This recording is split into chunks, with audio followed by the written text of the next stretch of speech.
इससे हमें बहुत फ़ायदा है अगर हमारा ये रिलीज़ होता है तो। अगर इससे थोड़ा नुकसान है तो थोड़ा-सा फ़ायदा भी है। दूसरी चीज़ ये कि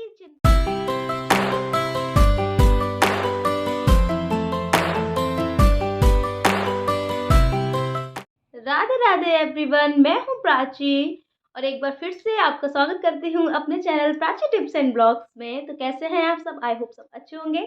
तो आज मैं जिस टॉपिक पे बात करने वाली हूँ वो काफ़ी इम्पोर्टेंट होने वाला है, सो प्लीज़ वीडियो के एंड तक ज़रूर है। वो है कि प्रेगनेंसी में काफ़ी सारी समस्याएं होती हैं हर एक लेडी को।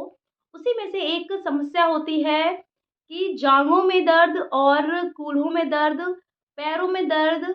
ये जो दर्द वाली समस्या है ना, वो काफ़ी ज़्यादा दिक्कत करती है प्रेगनेंसी में, है ना? तो ये जो दिक्कत थी वो मुझे भी थी और प्रेगनेंसी में हर किसी को होती है। तो आज हम इसी बारे में डिस्कस करेंगे कि ये जो दिक्कत है जाँघों में, कूल्हों में, ये क्यों होती है? इससे कोई दिक्कत तो नहीं है और इसका क्या संकेत होता है? और इससे बचने के उपाय भी आज हम डिस्कस करेंगे इस वीडियो में। तो प्लीज़ वीडियो के एंड तक ज़रूर बने रहिएगा। तो सबसे पहले हम बात करेंगे कि ये जो हमारे जाँघों में और कूल्हों में, पैरों में दर्द होता है, वो किस कारण होता है? क्यों होता है? क्योंकि प्रेगनेंसी में हमारी बॉडी से एक हार्मोन्स रिलीज़ होता है जिसे रिलैक्सिंग हार्मोन्स कहते हैं, जो कि प्लेसेंटा द्वारा रिलीज़ होता है। इसके द्वारा क्या होता है कि ये किसका काम करता है? ये हमारे जो बॉडी के जो जॉइंट्स हैं, उसको ये ढीला करता है।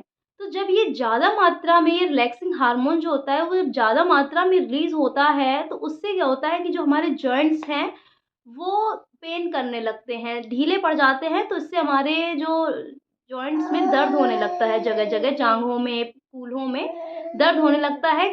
ये जो रिलैक्सिंग हार्मोन जब ज़्यादा रिलीज़ होने लगता है तो। इससे कोई दिक्कत परेशानी नहीं है अगर ये सबको होता है, क्योंकि इसका एक रीज़न ये भी है कि अगर आप ज़्यादा देर तक कोई भी काम करती हैं, ज़्यादा भारी वज़न उठाती हैं, जैसे कि भरी बाल्टी होना, उठाती हैं और आप जीने पे बार-बार चढ़ती-उतरती हैं, ज़्यादा देर तक खड़ी रहती हैं, तो इससे भी हमारा इसमें ज़्यादा जॉइंट्स में दर्द होने लगता है ना?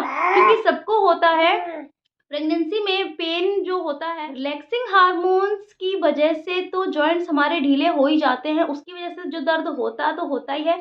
लेकिन ज़्यादातर हम लोगों का जो काम होता है, ज़्यादा देर तक खड़े रहना, ये सारे जो काम होते हैं, अगर हम इनको थोड़ा ध्यान में रख के करें, थोड़ा टाइम को ब्रेक लेके करें, तो इससे हमें काफ़ी आराम मिलता है, रिलैक्स मिलता है। और इनका एक और बड़ा कारण ये भी है कि हम लोग एक साइड से अगर सोते रहते हैं, जैसे कि अगर एक ही करवट लिए हम लोग लेटे हैं, तो इससे भी क्या होता है, इससे भी हमारे दर्द होने लगता है अगर ज़्यादा देर तक हम लोग एक ही पोजीशन में लेटे रहते हैं तो। अगर हमको इस चीज़ को अवॉइड करना है, क्योंकि ये जो दर्द है ये हर एक लेडी को प्रेगनेंसी में झेलना ही पड़ता है, उठाना ही पड़ता है, चाहे वो कोई काम करे या ना करे, सबको ये चीज़ प्रॉब्लम होती ही है प्रेगनेंसी में। और ख़ास तौर पे उन लेडीज़ को ज़्यादा होती है जो लोग ज़्यादा देर तक काम करते हैं, जैसा कि मैंने आपको पहले बताया है, उनको ये ज़्यादा प्रॉब्लम होती है ना? तो अगर हमको इस चीज़ से बचना है, तो इस चीज़ के लिए भी मैं बता रही हूँ आपको, तो हम इससे कैसे बच सकते हैं? देखिए, अगर आप इस चीज़ से बचना चाहती हैं, तो आपको ये काम ब्रेक ले लेके करने हैं। अगर आप खड़े होके काम करती हैं, तो आपको इसमें ब्रेक लेना है। कोई भी भारी चीज़, वैसे भी प्रेगनेंसी में ज़्यादा भारी चीज़ों को उठाना मना किया जाता है, सभी मना करते हैं। तो फिर भी अगर आप उठाती हैं तो भी फिर तो आप बंद कर दीजिए उठाना, कोई भी भारी चीज़ अगर आप उठाती हैं तो। जीना, बार-बार चढ़ना-उतरना ये भी बंद कर दें आप। इससे भी आपको काफ़ी ज़्यादा फ़ायदा मिलेगा। और जो झटके से आप लोग बैठते-उठते हैं, तुरंत उठ गए, खड़े हो गए, झट बैठ गए, तो इससे भी क्या होता है, इससे भी काफ़ी ज़्यादा इफ़ेक्ट पड़ता है। दूसरी चीज़ ये हो गई कि खड़े होके पानी पीना, ये सारी चीज़ें भी अगर आप अवॉइड करते हैं तो इससे काफ़ी ज़्यादा आराम मिलता है। इसके बाद मैं आपको बताऊँगी कि ये जो दर्द था वो मेरी भी प्रेगनेंसी में था। और इससे क्या होता है, जैसे हमारी नॉर्मल डिलीवरी, मतलब ये जो रिलैक्सिंग हार्मोन होता है, इसका हमारा एक फ़ायदा और होता है। गाइस, अगर रिलैक्सिंग हार्मोन से हमें इतने सारे थोड़े से नुकसान हैं, जैसे कि दर्द होना, ये सारी चीज़ें अगर हमको झेलनी पड़ती हैं, तो इससे हमें कुछ फ़ायदे भी हैं, जो है हमारी इससे प्रीमेच्योर डिलीवरी होने का जो खतरा होता है वो काफ़ी ज़्यादा टल जाता है, अगर ये रिलीज़ होता है तो, ठीक है?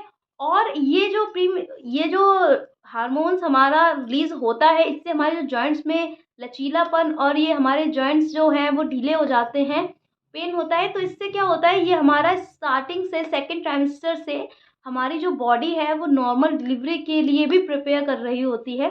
तो इससे भी हमें काफ़ी ज़्यादा फ़ायदा होता है, बॉडी जो हमारी है वो तैयार हो रही होती है। तो इससे हमें बहुत फ़ायदा है अगर हमारा ये रिलीज़ होता है तो। अगर इससे थोड़ा नुकसान है तो थोड़ा-सा फ़ायदा भी है। दूसरी चीज़ ये कि चिंता करने वाली इसमें कोई भी बात नहीं है, जैसे ही आपकी डिलीवरी हो जाएगी, उसके बाद आपको ये दर्द नहीं झेलना पड़ेगा। ये दर्द ऑटोमैटिक बंद हो जाता है, तुरंत बंद हो जाता है, क्योंकि मेरे साथ भी ऐसा हुआ था। क्योंकि आपको मैं अपनी लास्ट वीडियोज़ में ही बता चुकी हूँ, क्योंकि मेरे भी पूरी होल प्रेगनेंसी में मेरे दर्द रहा था, और जैसे ही मेरी डिलीवरी हो गई वैसे ही ये दर्द ऑटोमैटिक चला गया, अपने आप चला गया। उसके बाद एक चीज़ और हम जान लेते हैं, बेबी बॉय और बेबी गर्ल का भी एक साइन होता है कमर में दर्द होने का। तो जो कि मैं अपनी लास्ट वीडियोज़ में, मैंने पहले जो वीडियोज़ बनाए हैं, उस पे भी मैं बता चुकी हूँ। क्योंकि देखिए, मैं अपना एक्सपीरियंस जो है और मेरे आस-पास का जो एक्सपीरियंस है, वो मैं आपके साथ शेयर कर रही हूँ। कि देखिए, अगर आपकी जाँघ में दर्द होना, जो मतलब कमर में दर्द होता है, बैक में, तो इससे क्या है, जाँघों में दर्द, कूल्हों में दर्द जो होता है, इससे अगर लेफ्ट राइट का अगर आप पूछेंगी, तो उसके ऊपर मैंने वीडियो बनाया है, वो आप ज़रूर चेकआउट करिएगा जाके, अगर आपके लेफ्ट में होता है कि राइट में होता है, क्योंकि किसी-किसी के दोनों में होता है, किसी-किसी के एक में होता है। मेरे एक में होता था, तो मैंने अपना वीडियो बनाया है, तो आप वीडियो ज़रूर जाके वॉच ज़रूर करिए जाके, आपको ज़रूर पसंद आएगा और आपकी परेशानी जो भी है, उसका भी सॉल्यूशन आपको ज़रूर मिल जाएगा उसमें। और एक बात, अगर आपको मेरा ये वीडियो पसंद आए तो प्लीज़ कमेंट करके ज़रूर बताएँ, और आपकी अगर कोई भी समस्या है, प्रॉब्लम है, तो आप उसको भी बेझिझक मुझसे कमेंट सेक्शन में पूछ सकते हैं। मेरी इंस्टाग्राम आईडी भी मेंशन है उसमें, आप उस पे भी मुझे फॉलो कर सकती हैं, वहाँ पे अपनी कोई भी समस्या है, आप पूछ सकती हैं। ये छोटा-सा वीडियो था मेरा, अगर आपको पसंद आया हो तो प्लीज़ लाइक और मेरे चैनल को सब्सक्राइब ज़रूर करें। मिलती हूँ ऐसे ही छोटे से नेक्स्ट वीडियो में, तब तक के लिए bye bye and take care.